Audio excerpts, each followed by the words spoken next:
Hi, I'm Danica Fine. In this Schema Registry module, let's put what we've learned so far into practice by working with client applications.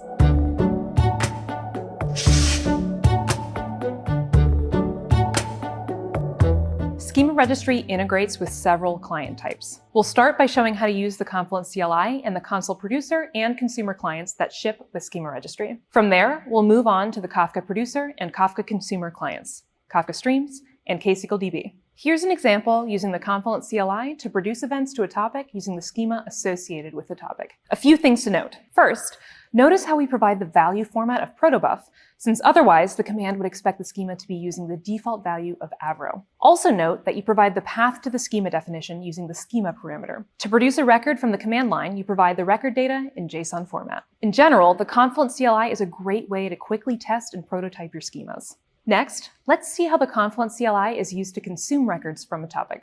In this case, the records were serialized using the protobuf format. So again, you need to provide the associated value format. It tells the consumer which deserializer to use for the record value. Just like producing from the CLI, consuming from the CLI is a fantastic way to quickly test and prototype. If you've poked around the Schema Registry project located on GitHub, you may have noticed that it ships with a console producer and consumer for each of the supported serialization types: protobuf, avro, and JSON schema. Let's take a look at an example using the protobuf console producer. One difference between the console producer and the Confluent CLI produce action is how you provide the schema file. With the console producer, you provide your schema as part of the command, while with the CLI, you provide the path to a file that contains your schema. In both cases, you provide the schema in JSON format, regardless of the serialization format you use. You can also use the console producer and consumer with Confluent Cloud. To do so, you need to supply the Schema Registry API key and API secret configs in addition to your other parameters. And to round out the experience of working from the command line,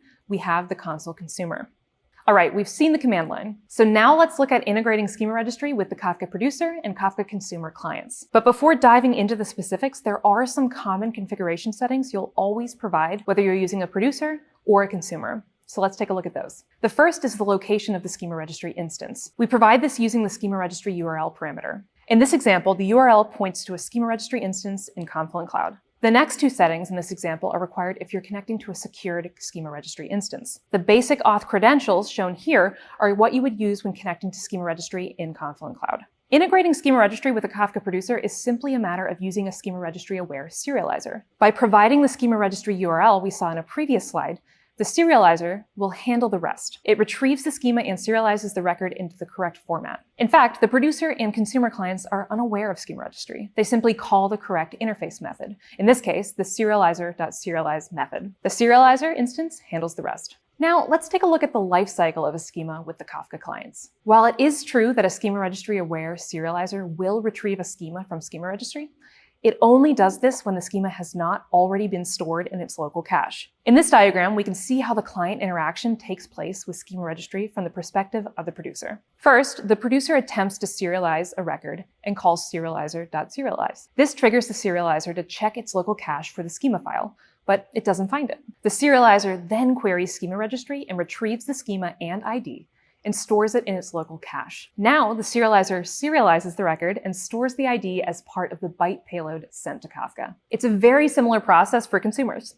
When the consumer attempts to deserialize the record, it first extracts the schema ID from the bytes that it receives from Kafka and looks in its local cache for the schema. If it's not there, it follows the same retrieval process. The most important thing to note here is unless the schema ID changes due to a schema change, the clients only connect with Schema Registry once to retrieve the schema file. Now let's move on to see how you would integrate Schema Registry with a Kafka consumer. Integrating Schema Registry with a Kafka consumer is much the same as you would do with a producer, but in this case, you provide a deserializer instead. With consumers, there are a couple extra configurations you need to provide though.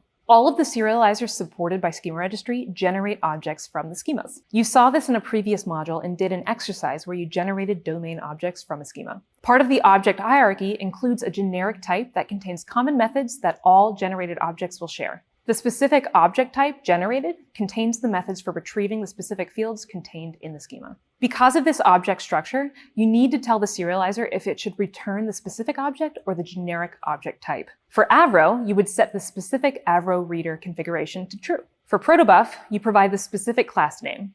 For JSON schema, you provide the class name. Generated objects from Avro extend both the specific record and generic record type. For protobuf, the specific type is message, and the generic type is dynamic message. The JSON schema deserializer can return an instance of a specific Java class or an instance of JSON node.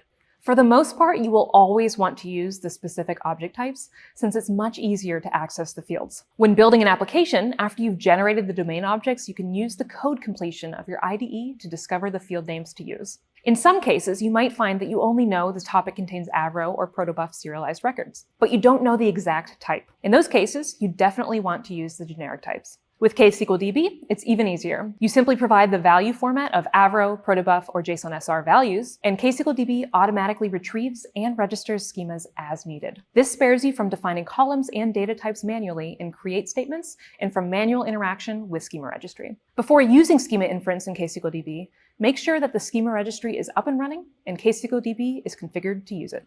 Knowing how to use Schema Registry within client applications is pretty important. To start applying your knowledge, join me in the upcoming hands-on. See you there.